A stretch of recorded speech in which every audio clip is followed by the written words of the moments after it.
Radio Tehran, শুরু হচ্ছে বিশ্ব সংবাদ। বাংলাদেশের সর্বশেষ গুরুত্বপূর্ণ আপডেট সংবাদে আপনাকে স্বাগত। শুরুতেই সংবাদ শিরোনাম, পরে বিস্তারিত। প্রথমেই জানাবো, খামেনির জানাজায় অংশ নিতে ঢাকা ছাড়লেন স্পিকার।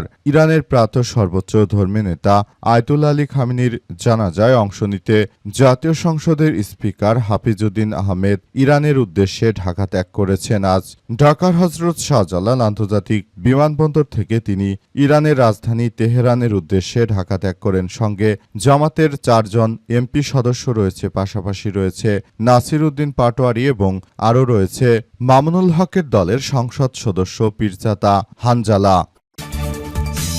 এবারে জানাবো, মাওলানা আব্দুল হালিম বললেন, গণভোটের রায় বাস্তবায়নই জনগণের প্রত্যাশা পূরণ করবে।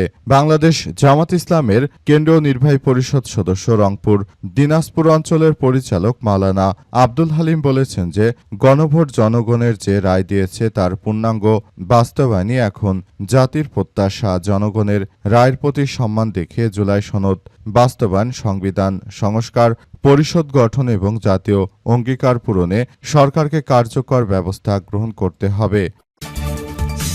এদিকে ইউপি চেয়ারম্যান এবং বিএনপি নেতার মাদক সেবনের ভিডিও ভাইরাল, এলাকায় তোলপাড়। সিলেটের জৈন্তাপুর উপজেলা নিজপাট ইউনিয়ন পরিষদ চেয়ারম্যান ও উপজেলা বিএনপি সাংগঠনিক সম্পাদক মোহাম্মদ ইমতাজ আলীর ইয়াবা সেবনের একটি ভিডিওকে কেন্দ্র করে ব্যাপক তোলপাড় শুরু হয়েছে। প্রভাবশালী এই বিএনপি নেতার মাদক সেবনের বিষয়টি আনুষ্ঠানিকভাবে নিশ্চিত না হলেও এলাকার অনেকেই এর সত্যতা দাবি করেছেন। এরপর জানাবো, খেলা দেখা নিয়ে বিরোধে বিএনপি নেতা খুন। রাজধানীর আদাবরে ফুটবল বিশ্বকাপ খেলা দেখা নিয়ে কয়েকদিনের বিরোধ শেষ পর্যন্ত রূপ নিল রক্তাক্ত হামলায়। সালিশি বৈঠক শেষে বাড়ি ফেরার পথে দুর্বৃত্তদের ধারালো অস্ত্রের হামলায় গুরুতর আহত হয়েছেন নবোদয় হাউজিং ইউনিট বিএনপির সভাপতি সাদ্দাম হোসেন এবং সাধারণ সম্পাদক মোহাম্মদ বাদশা মিয়া।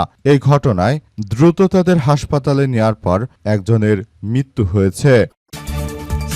এবং সর্বশেষ জানাবো, শেখ হাসিনাকে ফেরানোর অগ্রগতি নিয়ে যে তথ্য জানালেন পররাষ্ট্র প্রতিমন্ত্রী। মানবতাবিরোধী অপরাধে দণ্ডিত ক্ষমতাচ্যুত সাবেক প্রধানমন্ত্রী হাসিনাকে দেশে ফিরিয়ে বিচারে মুখোমুখি করতে সরকারের প্রচেষ্টা অব্যাহত রয়েছে, এমনটি জানিয়েছেন পররাষ্ট্র প্রতিমন্ত্রী।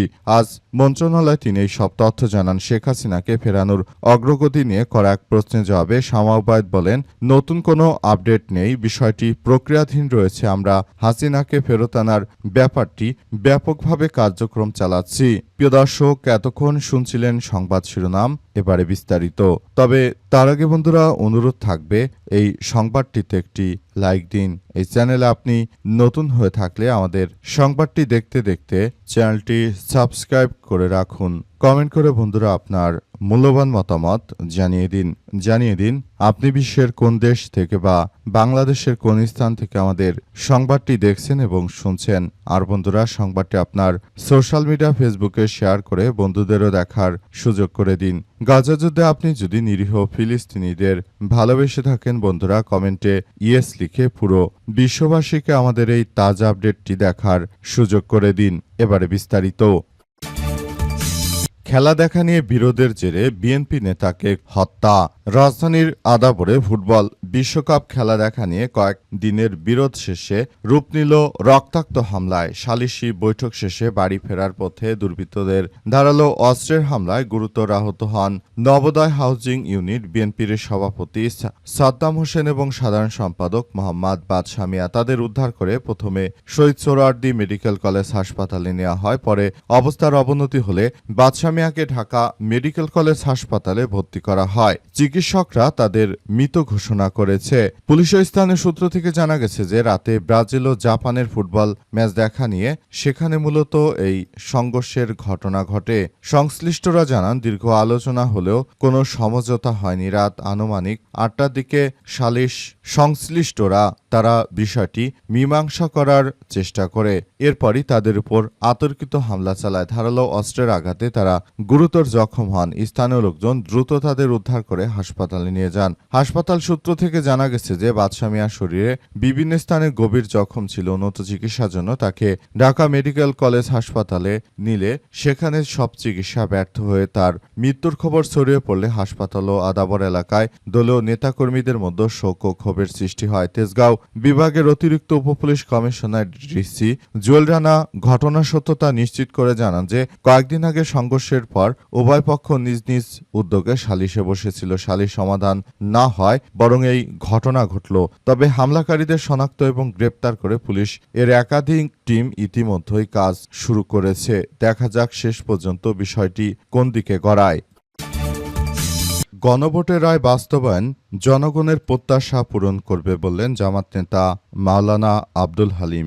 বাংলাদেশ জামাত ইসলামের নেতা এবং সংসদ সদস্য আব্দুল হালিম জানিয়েছেন যে বাংলাদেশের জনগণ যে প্রত্যাশা করে সেই প্রত্যাশা অনুযায়ী রাষ্ট্র পরিচালনা করতে হবে, সে অনুযায়ী বিএনপিকে কাজ করতে হবে। তারা যদি সেই প্রত্যাশা অনুযায়ী কাজ করতে না পারে তাহলে সেটা তাদের জন্য এক ভয়াবহ কার্যক্রম শুরু হবে বলে জানান তিনি। তিনি আরও জানান, এজন্য বিএনপিকে বলতে চাই, আপনারা শুধু নিজেদের স্বার্থ নয় বরং দেশের জনগণকে প্রায়োরিটি দিয়ে তারপর কার্যক্রম চালান। যদি সেটা করতে আপনারা সম্পূর্ণ ব্যর্থ হন তাহলে বাংলাদেশের মানুষ আপনাদেরকে কোনো ছাড় দেবে না বলে জানান তিনি। তিনি আরও জানান, বাংলাদেশের মানুষ যে প্রত্যাশা নিয়ে জুলাই গণ অভ্যুত্থান করেছিল সেই গণ অভ্যুত্থান সম্পূর্ণরূপে ব্যর্থ করে দিয়েছে এই বিএনপি সরকার। তাদেরকে অবশ্যই সেসব বিষয় গুরুত্ব সহকারে বিবেচনা করতে হবে। তারা যদি জনগণের স্বপ্ন এভাবে ভঙ্গ করে দেয় তাহলে ভবিষ্যতে তারা খুব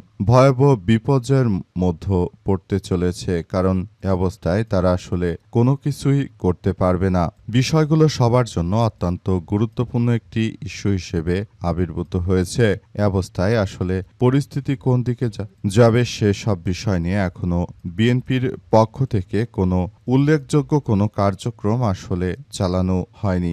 জুলাই গণ অভ্যুত্থান নিয়ে তাদের কোনরূপ আগ্রহ বা কোনো বিষয়গুলো পরিলক্ষিত হচ্ছে না। মূলত এই বিষয়গুলো সামনে আসার পরই বিএনপিকে এসব কথার ইঙ্গিত দিয়েছে বাংলাদেশ জামাত ইসলামের নেতৃত্ববৃন্দরা। তারা মূলত বিএনপিকে বলতে চায় যে দেখো, দেশটাকে তোমরা এভাবে ধ্বংস করো না। কারণ জনগণ যে প্রত্যাশা নিয়ে তোমাদেরকে ভোট দিয়েছিল কিংবা তোমরা যেভাবেই হোক ক্ষমতায় এসেছো, এখন জনগণের প্রত্যাশা তোমাদেরকে পূরণ করতে হবে। তোমরা যদি জনগণের প্রত্যাশা পূরণ করতে না পারো তাহলে তোমরা হাসিনার মতো ব্যর্থতার মধ্য পড়বে এবং দেশটাকেও একটি ধ্বংসের দিকে নিয়ে যাবে। সুতরাং এখনো সময় আছে, তোমরা এসব বিষয়গুলো বিবেচনা করো এবং দেশটাকে সুন্দরভাবে গড়ে তোলার মধ্য দিয়ে এগিয়ে নিয়ে যাও, সেই প্রত্যাশা আমাদের বলে জামাতের নেতারা বিষয়গুলো নিয়ে কাজ করছে।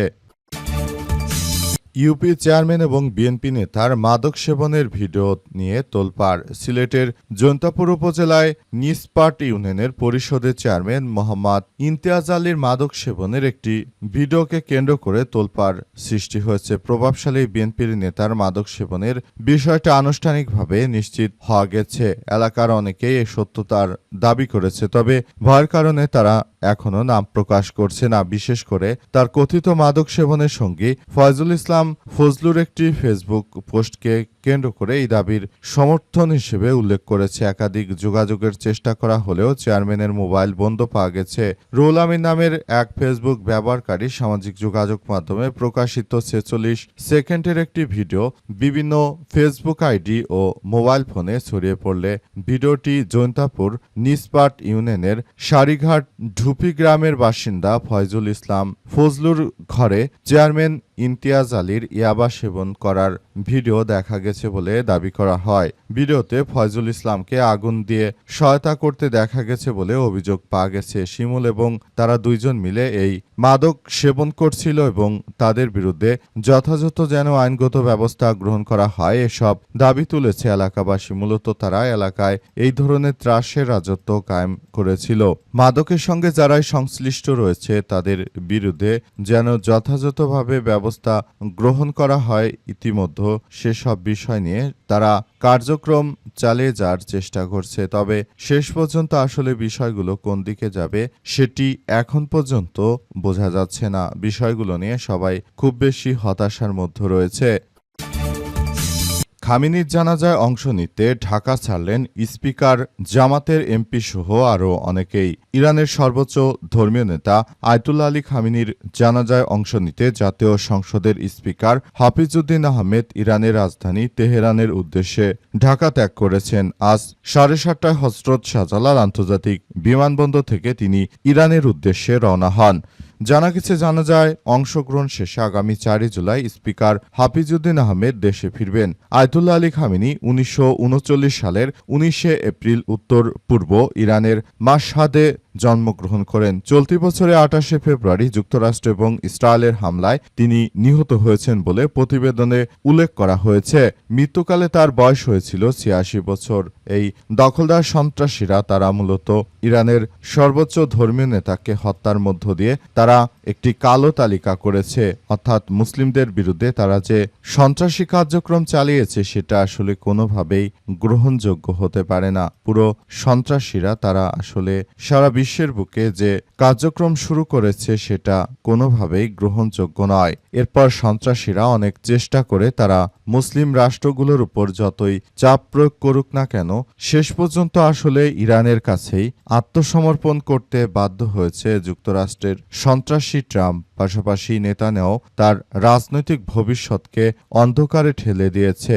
ইরানের বিরুদ্ধে আক্রমণ চালাতে গিয়ে বরং নেতানিয়াহু পৃথিবীর সবথেকে নিকৃষ্ট পাপিষ্ট ব্যক্তিত্ব। তিনি ইতিমধ্যেই আসলে নিজের ক্যারিয়ার ধ্বংস করে দিয়েছেন। এখন তিনি চাইলে আর কোনো কিছু করতে পারছেন না।